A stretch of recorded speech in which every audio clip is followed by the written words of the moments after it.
خدا کے رسول کے دور میں، اللہ کے نبی کے دور میں حدیثیں جھوٹی بننی شروع ہو گئی تھی۔ صحابہ نے آ کے کہا یا رسول اللہ، بندے آپ کے نام سے غلط حدیثیں بیان کر رہے ہیں، تو ابھی تو آپ ہمارے درمیان موجود ہیں، ہم آپ سے پوچھ لیتے ہیں۔ تو جب آپ ہی نہیں ہوں گے تو اس دور کے لوگ حدیثوں کو کیسے پرکھیں گے؟ لے جی، رسول نے ایک معیار دیا، اس معیار کو آج تک ہم نے قائم رکھا ہوا ہے۔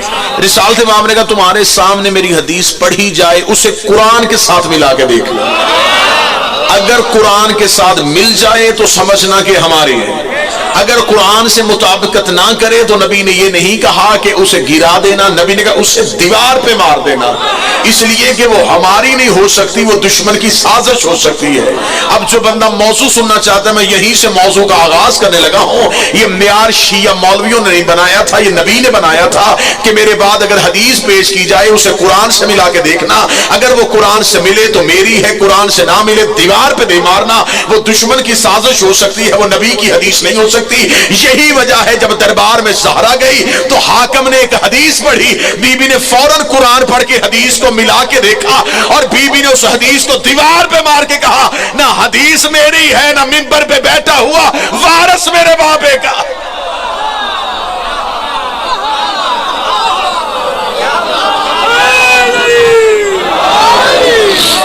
بسم اللہ سے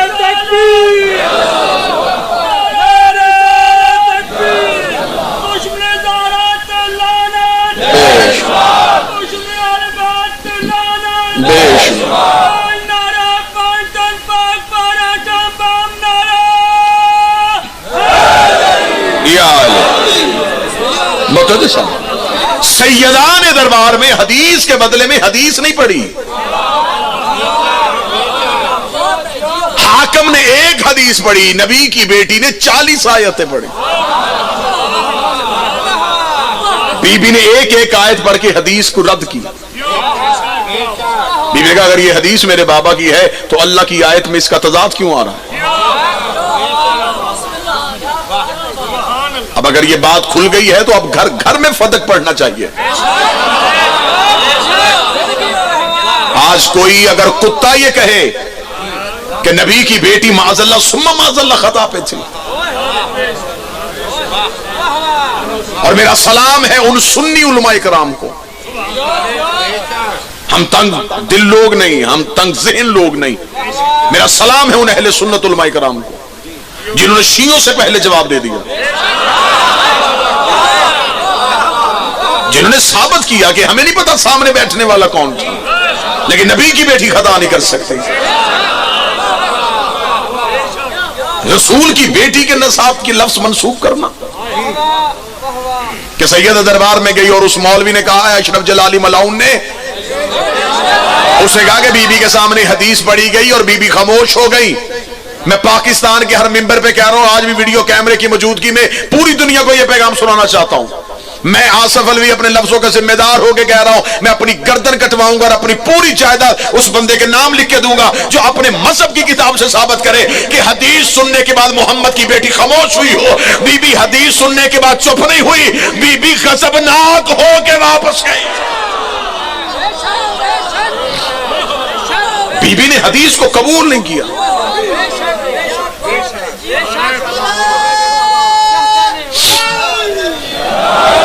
لیکن یہاں تو شاہ سے زیادہ شاہ کے وفادار بننے کی کوشش کی جا رہی ہے، کہ حاکم خود کہہ رہا ہے کہ آخری لمحے تک نبی کی بیٹی مجھ سے ناراض رہی، اور یہاں اس پہ پہرا دینے والے کہہ رہے ہیں کہ بی بی حدیث ان کے خاموش ہو گئی تھی۔ بی بی حدیث ان کے خاموش نہیں ہوئی۔ میں بالکل مقدمہ سیدہ پڑھنا چاہتا ہوں ایک نئے عنوان کے ساتھ۔ سیدہ خاموش نہیں ہوئی، سیدہ دربار میں کھڑی ہوئی، اور بی بی نے ہم جیسے نوکروں کے لیے تو مناظرے کی گنجائش چھوڑی نہیں۔ ہم تو مناظرہ تب کرتے جب نبی کی بیٹی خاموش ہو کے چلی گئی ہوتی۔ بی بی نے اپنا مناظرہ خود لڑا ہے، اور کوئی بھی گوشہ کونا خالی چھوڑا ہی نہیں۔ بی بی دربار میں آگے کھڑی ہوئی، حاکم نے کہا میرے پاس حدیث ہے، بی بی نے کہا حدیث پڑھ۔ اب جتنے سادات بیٹھے میں دعا لینے کے لیے جملہ پڑھنے لگا۔ حاکم نے حدیث پڑھی کہ ہم نے نبی سے سنا ہے کہ نبی نے کہا تھا کہ ہم گروہ انبیاء نہ وارث بنتے ہیں نہ وارث بناتے ہیں۔ ادھر حاکم نے حدیث پڑھی، کیا کہنے نبی کی بیٹی کیسی بہترین جنگ لڑ کے گئی میری آقا زادی. بیوی نے فوراً وہیں کھڑے ہوئے اس کی حدیث کا رد کیا. بیوی نے کہا تو کہتا ہے کہ تجھے میرے بابا نے حدیث سنائی تھی کہ ہم نہ وارث بنتے ہیں نہ بناتے ہیں. بیوی نے کہا میرا پہلا سوال یہ ہے کہ میرے بابا نے تجھے بتایا کہ اگر میرے بعد میری جاگیر کا مطالبہ ہو تو یہ حدیث سنا دینا کہ میرا وارث کوئی نہیں ہے. تو یہ حدیث میرے بابا نے جو تجھے کہی مجھے کیوں نہیں کہی؟ میں بیٹی تھی، میں دختر رسول ہوں. یہ حدیث پیغمبر مجھے سنانی چاہیے تھی. بابا مجھے کہہ کے جاتے کہ بیٹا میرے بعد جاگیر کا مطالبہ نہ کرنا، ہم نہ وارث بنتے ہیں نہ بناتے ہیں. میرے بابا نے مجھے حدیث نہیں سنائی اور تجھے حدیث سنا دی. بیوی نے وہیں پہ کھڑے ہوئے بیوی نے اگلی ایسی رد پیش کی ہے جس سے پوری کی پوری عمارت ہی بیوی نے گرا دی ہے. بیوی نے کہا تو نے کیا کہا ہے کہ میرا بابا کہہ کے گیا تھا کہ ہم وارث نہیں بناتے، پھر تو بتا تجھے میرے باپ نے وارث بنایا ہے؟ بولو جو علی کے نوکر بیٹھے ہو، جو سیدہ کے حق میں گواہی دینا چاہتے ہو.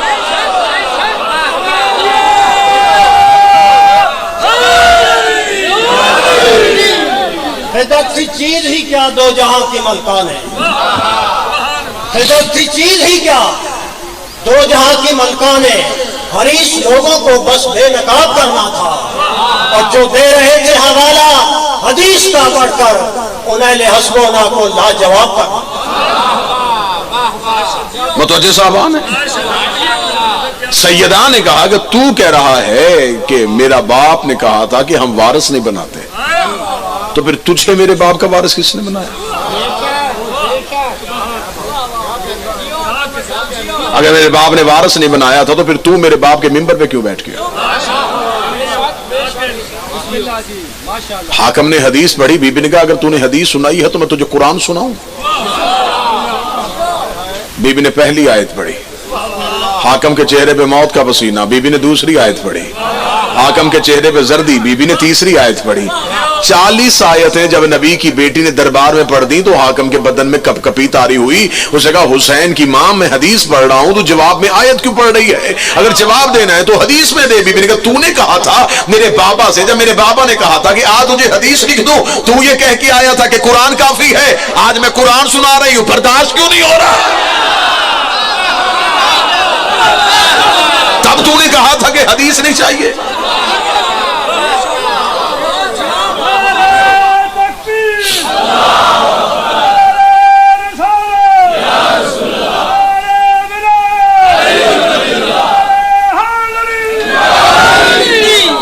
آج میں اس مجلس کے توسل سے اس ویڈیو کیمرے کی موجودگی میں پوری دنیا کو یہ پیغام دینا چاہتا ہوں کہ اب جب چاروں طرف سے جناب سیدہ کے نوکر، چاہے وہ سنی تھے، چاہے وہ شیعہ تھے، چاہے وہ کسی بھی روپ میں تھے، جب انہوں نے احتجاج شروع کیا تو اب یہ ملعون بند کمرے میں بیٹھ کے ویڈیو بنا رہا ہے. تو اب آپ میدان میں، آپ چوک میں میں اتنے لوگوں کی موجودگی میں، ویڈیو کیمرے کی موجودگی میں، لا الہ الا اللہ محمد رسول اللہ علی ولی اللہ، تیرے مناظرے کو قبول کرتا ہوں. میں تیرے مناظرے کے چیلنج کو قبول کرتا ہوں، لیکن میرا مطالبہ ایک ہی ہے، مناظرہ ہوگا بھرے چوک میں ہو، لوگوں کے سامنے ہو، کسی پرائیویٹ چینل پہ ہو. ایک بار یہ جھگڑا ختم ہونا چاہیے، یہ روز روز کی لڑائی ختم ہونی چاہیے. ہم ثابت کرنا چاہتے ہیں کہ نبی کی بیٹی کل بھی سچی تھی، آج بھی سچی.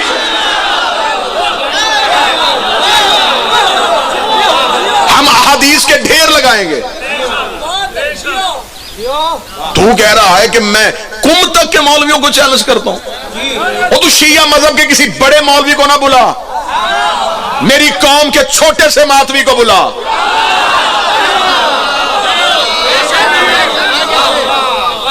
جلیل القدر شخصیات کو کیوں زحمت دے رہے ہو؟ جو کام چھوٹوں سے نہ ہو پھر وہ بڑے کرتے ہیں.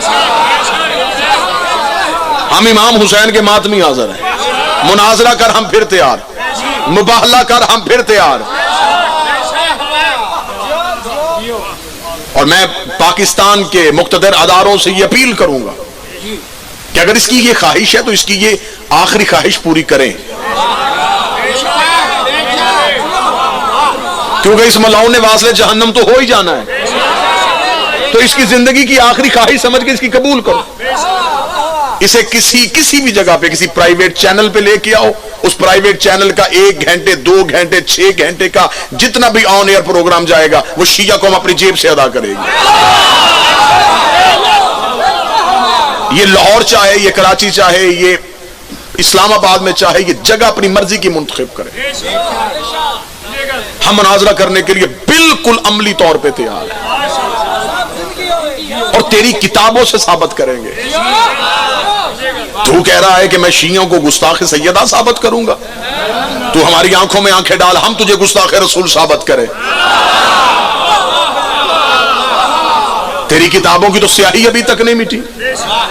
گستاخ نبی وہ ہوتا ہے جو نبی کو 40 سال تک معاذ اللہ اسلام پہ نہ مانے.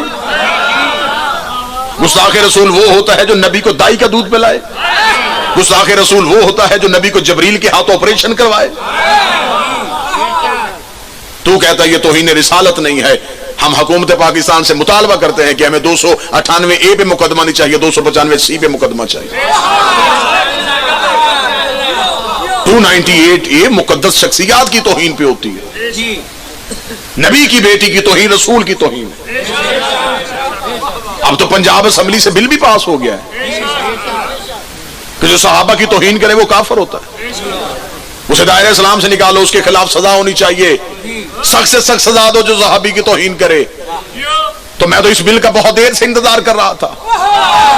اگر یہ پاس ہو ہی گیا تو ہم اس بل کو تمہاری طرف پلٹائیں گے. تم نے کہا ہے جو صحابی کی توہین کرے اسے سخت سے سخت سزا ہونی چاہیے. اگر صحابہ کی توہین پہ سزا ہوتی ہے تو پھر سر پہ قرآن رکھ کے بتاؤ تم علی کو صحابی مانتے ہو کہ نہیں مانتے؟ اگر علی کو صحابی مانتے ہو پہلے اس بندے کو سزا دو جو منبروں پہ بیٹھ کے علی کو گالیاں دلواتا رہا, پہلے اسے سزا دو. صحابہ کی توہین سے اگر سزا ملنی چاہیے تو ہم شیعہ دستخط کرتے ہیں, لیکن ان لوگوں کو بھی سزا دو جو آپس میں ایک دوسرے کو نہیں مانتے تھے. جو مدینے سے نکالے وہ بھی صحابی, جس کو نکالے, جو قتل کرے, جو قتل ہو, تو پھر بتاؤ صحابیت کا معیار کیا ہے؟ آپ نے تو صرف بل پہ لکھا ہے نا توہین صحابہ, تو ہم شیعہ ساتھ ہیں. یہ تم نے اتنے 1400 سال سے میری قوم پہ الزام لگائے ہوئے صحابہ کی عزت نہیں کرتے, عزت نہیں کرتے. کس جاہل نے تمہیں کہا کہ ہم عزت نہیں کرتے؟ ہم عزت کرتے ہیں, لیکن پہلے بتاؤ صحابی کا معیار کیا ہے؟ جو بھی نبی کے پاس بیٹھے وہ صحابی ہوتا ہے. تو اگر صحابی کا معیار یہ ہے کہ جس نے بھی نبی کے ساتھ زندگی گزاری اس کی عزت کرنی ہے, تو پھر یہ سارے مولوی مجھے اکٹھے ہو کے پہلے یہ بتائیں یہ سورہ منافقون کن کے لیے اتری ہے؟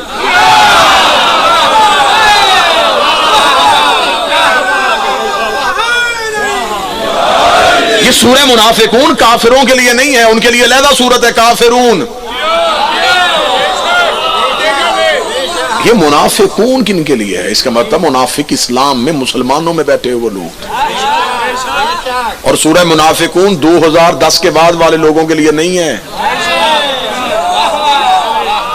یہ نبی کے دور میں اتری ہے. میرا حبیب, یہ جو لوگ تیرے پاس سے اٹھ کے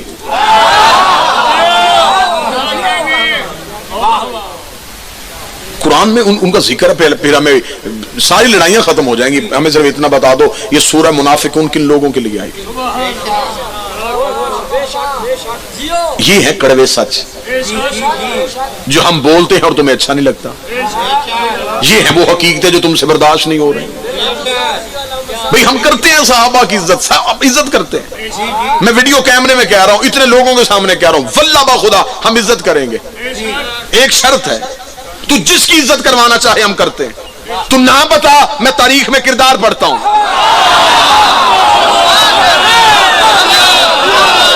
عزت کے قابل ہوا عزت کریں گے. ہم شیعوں کا کیا قصور ہے؟ ہم نے ایک معیار بنایا ہوا ہے, جو نبی اور نبی کے خاندان سے محبت کرے, رنگ کا کالا ہو,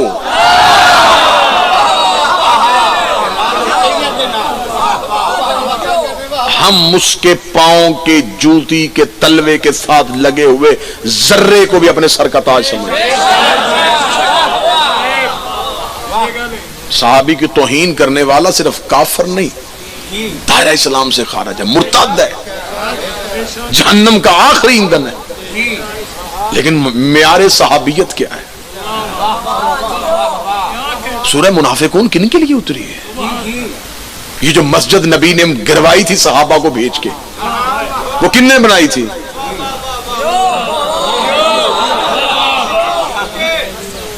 وہ مسجد زرار کن کے ہاتھ کی بنی مسجد؟ اور نبی نے یہ کہہ کے بنا دی کہ خدا نے کہا ہے کہ یہ منافقوں کے مال سے بنی ہوئی مسجد، اسے گراؤ۔ یہ مسجد نبی اور اللہ کی محبت میں نہیں بنی۔ منافق پکڑنے ہو تو کھورا میں دے دیتا ہوں۔ ہم مولا امام حسین سے تنخواہ کس بات کی لیتے؟ اسی بات کی لیتے۔ فوجی مہینے میں ایک بار تنخواہ لیتا ہے اور وطن سے غداری نہیں کرتا، ہمیں حسین دن میں 7 بار تنخواہ دیتا ہے۔ ایسا ہے؟ تو جب ہمیں امام حسین تنخواہ اس بات کی دے رہے ہیں تو ہم تو پہلے دن جب اس محکمے میں آتے ہیں تو یہ سوچ کے آتے ہیں کہ یہاں سے واپسی ممکن نہیں ہے۔ ہم تو دشمنوں کے مورچوں کے اندر گھسے ہوئے ہیں، اور میرا فخر ہے، میں کہتا ہوں کہ میرے پاس کوئی بھی عمل نہ ہو تو قبر میں علی کو منہ دکھانے کے لیے میرے پاس یہی عمل کافی ہے کہ یا علی میری دشمنی کی وجہ تو تھا، میری دشمنی ذات کی وجہ سے نہیں ہوئی، مولا تیری وجہ سے لوگ میرے دشمن ہوئے، عزت بھی ملی تو تیری وجہ سے، دشمنی بھی ہوئی تو تیری وجہ سے۔ ہماری محبت ہماری نفرت کا معیار علی ہے۔ میں ہر کسی سے محبت کرتا ہوں صرف علی کے، ہمارا معیار صرف اور صرف علی ہے۔ تو اب میرا بھائی اب ہم سے جا کے پوچھ، یہ جو کہتے ہیں جی ہم مناظرے کا چیلنج کرتے ہیں، ہم مناظرے کا چیلنج کرتے ہیں، مجھے صرف سورہ منافقون والے بندے دے۔ وہ بندے کون سے؟ جب تو سورہ منافقون میں چھپے ہوئے بندے مجھے دے گا، میں انہی بندوں میں سے تمہیں سیدہ کا دشمن نکال کے دوں گا۔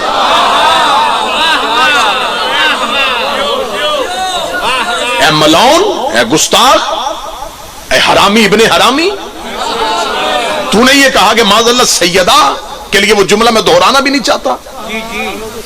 اگر تو سیدہ کے بارے میں یہ جملہ کہے گا تو پھر بات صرف سیدہ تک نہیں رکے گی، بی بی نے اپنے مقدمے میں گواہ بھی دیے تھے۔ اگر تو کہے گا کہ بی بی کا معاذ اللہ مقدمہ خطا پہ تھا تو پھر جو مقدمے کے گواہ تھے وہ کدھر گئے؟ اگر مقدمہ خطا پہ تھا تو پھر معاذ اللہ گواہ بھی خطا پہ ہوئے، اگر گواہ خطا پہ ہوئے تو ان میں پھر ایک نام علی بھی ہے، اگر معاذ اللہ علی خطا پہ تھے پھر تو نے علی کو چوتھا خلیفہ کیوں بنایا ہے؟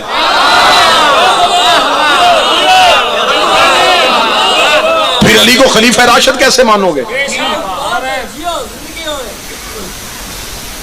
اگر تو کہے گا معاذ اللہ مقدمہ خطا پہ تھا پھر گواہ خطا پہ تھے، اگر گواہ خطا پہ تھے پھر حسن حسین کہاں گئے؟ تو آج بکواس کر رہا ہے نا بند کمرے میں کیمرہ چلا کے کہ میرے اوپر توہین رسالت نہیں بنتی، میں بتاتا ہوں کیسے توہین رسالت بنتی ہے۔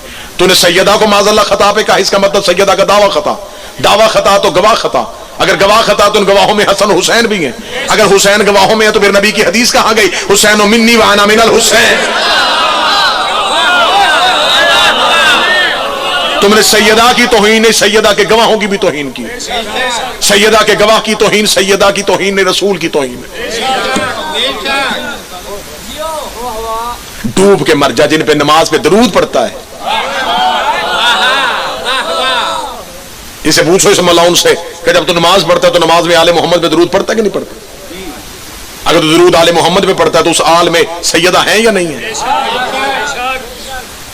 تو جسے نماز میں درود پڑھتا ہے معاذ اللہ ان کی خطائیں کہہ رہا ہے، اور اب اپنے جملے اپنے بیانات تبدیل کر رہا ہے کہ نہیں میں نے تو یہ جملہ نہیں کہا تھا، میں تو خطا اجتہادی کہا تھا۔ ہم آل محمد کے لیے لفظ سننا بھی گوارا نہیں کرتے، ہم وہ زبان تالو سے کھینچ لیں گے جو محمد کی بیٹی پہ بھونکیں گے۔ ہم شیعوں کو تم نے دیواروں پہ کافر لکھا ہے، ہم نے اپنے بچوں کو چپ کروایا، کچھ نہیں ہوتا، لکھنے دو، ہمیں اپنے ملک امن عزیز ہے۔ تم نے ہمارے جلوسوں کے رستے روکے ہیں، ہم پرامن رہے ہیں۔ تم نے ہمارے نوجوانوں کے جنازے ہمارے کاندھوں پہ اٹھوائے ہیں، ہم خاموش رہے ہیں۔ لیکن ہم اپنی ذات کی حد تک خاموش ہیں. جہاں نبی کی اولاد اور نبی کی بات آئے پھر ہمیں کوئی چیز عزیز نہیں ہے. میں اور یہ بات بھی میں ویڈیو کیمرے کی موجودگی میں کہنا چاہ رہا ہوں، اس بندے کا تعلق قطعاً سنیت سے نہیں ہے. سنی میرے بھائی جو ہیں وہ تو مذہب آل محمد کے اتنے قریب ہیں کہ وہ اہل بیت سے پیار کرتے ہیں، اور اس کی سب سے واضح دلیل یہ ہے کہ اہل سنت جید علماء کرام نے اور بڑے بڑے گدی نشینوں نے اس کی سخت الفاظ میں مذمت کی. اس کا مطلب ہے یہ تکفیریت اور ناسبیت کے روپ میں سنیت کی قمیض پہن کے آیا ہوا ہے. لیکن یہ قوم ہجوم نہ بنے، یہ قوم بنے. قطعاً یہ نہیں ہے کہ آپ 4 دن شور کریں اور 4 دن کے بعد آپ کو پتہ ہی نہ چلے، جیسے وہ سندھ کا ایک ملعون امام زمانہ کی گستاخی کرنے والے کو یہ قوم بھول گئے. 4 دن سوشل میڈیا پہ شور کرنے کے بعد پھر آپ ہی خاموش ہو جائیں. نہیں، ہمیں اس کا منطقی انجام چاہیے. 2 مطالبے ہیں ہمارے حکومت کے سامنے، 2 مطالبے ہیں. میں جہاں تک پہنچ سکتا ہوں میں اپنی ذاتی حیثیت سے پہنچ رہا ہوں. ہمارے 2 مطالبے ہیں، یا مناظرہ کرواؤ یا اس کا سر دو، یا ایک بار یہ جھگڑا سرے سے ختم کرو، اس کا شوق پورا کرو، اسے کو آئے. یہ بند کمرے میں بیٹھ کے چیلنج کر رہا ہے نا، تو ہمیں بتا تو دیکھ کہاں بیٹھا ہے یہ. ہمیں ایڈریس دے دے کہ میں یہاں بیٹھا ہوں، ہم آ جاتے ہیں. منڈی بہاؤدین تیرے شہر بھکی میں آنا ہے یا لاہور تاج پورے تیرے مدرسے میں آنا ہے، تو ہمیں ایڈریس تو بتا کہ ہم یہاں آئے. ہم آتے ہیں، کتابیں بھی تیری اٹھا کے لائیں گے. پھر ہم تجھ سے معافی لے کے نہیں آئیں گے، ہم تیری زبان لے کے آئیں گے. میرے وقت کا امام آنے والا ہے، ہم امام کو کیا جواب دیں گے؟ کیا ہم ان بندوں پہ تو لعنت کرتے رہے جو 1400 سال پہلے تیری دادی کو دربار میں بلاتے رہے، اور وہ بندہ ہماری آنکھوں کے سامنے رہا جس نے سیدہ کی توہین کی. پھر یا تو یہ قوم تبرہ چھوڑ دے یا پھر نصرت کے لیے تیار ہو. ہماری ایک عادت بن گئی ہے کہ ہم مجمع میں صرف لعنت بے شمار کی عادی. ہمیں ایسے لوگوں کے لیے میدان میں نکلنا پڑے گا. یہ لوگ جو آج یہ جو برساتی مینڈک بول رہے ہیں کیونکہ امام کا ظہور قریب ہے. ابھی جس لمحے میں ہم بیٹھے ہوئے سورج کو گرہن لگا ہوا، دنیا موت کے خوف سے گھروں میں چھپ کے بیٹھی ہوئی ہے. یہ ساری تبدیلیاں تمہیں بتا نہیں رہی کہ کوئی آ رہا ہے.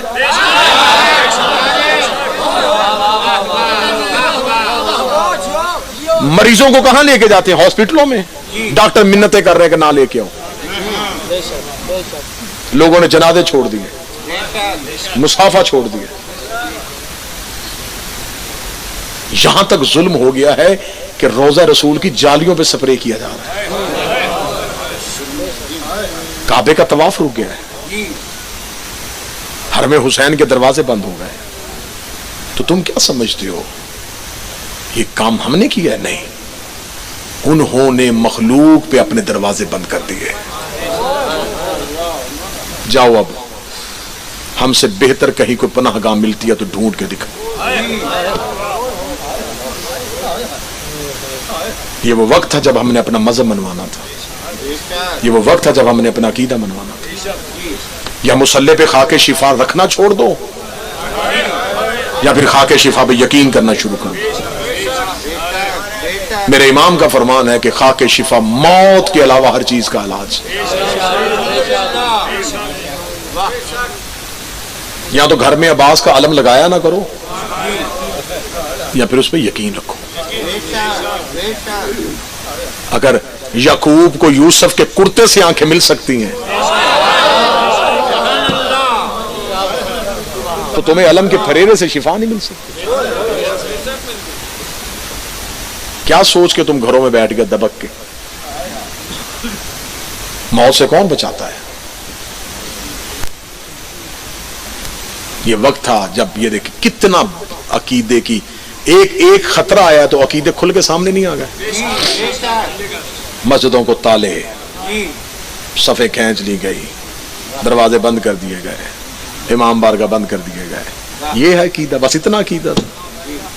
ایک جھٹکا آیا ہے، صرف ایک جھٹکا. اور مخلوق اللہ سے بھی پیچھے ہو گئی, مولا سے بھی پیچھے ہو گئی. یہ وقت تھا جب ہم نے اپنا عقیدہ منوانا ہے. اپنے عقیدوں کو پختہ کرو, یقین کرو کہ ظہور بالکل قریب ہے. کسی بھی وقت تمہارے کان میں صدا آ جائے گی کہ تمہیں مہندی بلا رہا. سبحان اللہ, سبحان اللہ.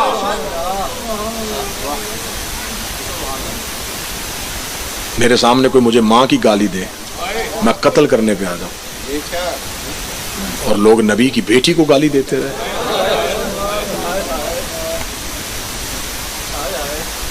ہمارا مطالبہ ہے, ہم پرامن قوم ہیں, ہم نے اپنے نوجوانوں کو بہت مجبور سے روکا ہوا ہے. ہم اس گھر کے معاملے میں مرنے مارنے پہ آ جاتے ہیں. اس نے توہین پہ توہین کی, ہم سے برداشت نہیں ہو رہی. یہاں حکومت مناظرے کا بندوبست کرے. اگر حکومت مناظرے کا بندوبست نہیں کر سکتی تو اس ملاؤن کو جلد از جلد سزائے موت دی جائے. گستاخ زہرا کی اس دنیا میں رہنے کی گنجائش نہیں ہے. ڈوب کے مر جاؤ بغیر تو تمہارے اندر کی نفرت ابھی بھی ختم نہیں ہوئی. 4 گھنٹے تم نے دربار میں کھڑا کیے رکھا محمد کی بیٹی.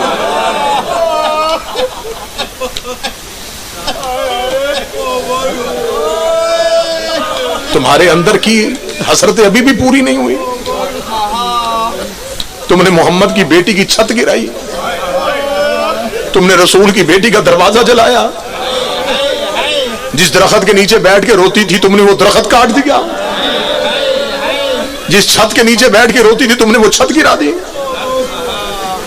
واللہ با حسین, ہم نے اس قوم کے ڈر کی وجہ سے تمہیں زہرا کے مصائب نہیں سنائے. ہم تمہیں سیدہ کے مصائب سنا دیتے. مجھے حسین کی عزت کی قسم ہے تم دیواروں میں ٹکرے مارتے.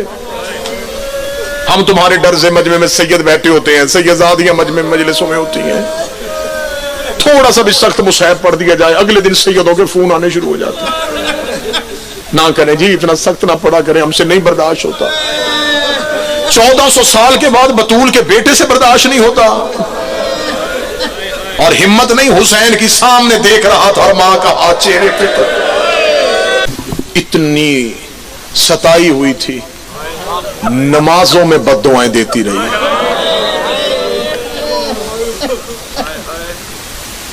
رحمت للعالمین کی بیٹی تھی, نمازوں میں بد دعائیں دی ہیں رسول کی بیٹی. ہر گھر میں بیٹی ہے, ہر گھر میں بہن ہے. اس سے بڑا جملہ میرے پاس مصائب کا نہیں ہے. میں یہ جملہ پڑھ کے بھی ممبر چھوڑ دوں نا تو تمہیں رات تک رونا چاہیے اس جملے پہ. اس سے بڑا جملہ میرے پاس کوئی نہیں. اتنا ستایا تھا انہوں نے محمد کی بیٹی کو. تہجد کی نماز میں کہتی تھی, میرے اللہ مجھے موت عاری کر دے, میرے اللہ میں مرنا چاہتی ہوں.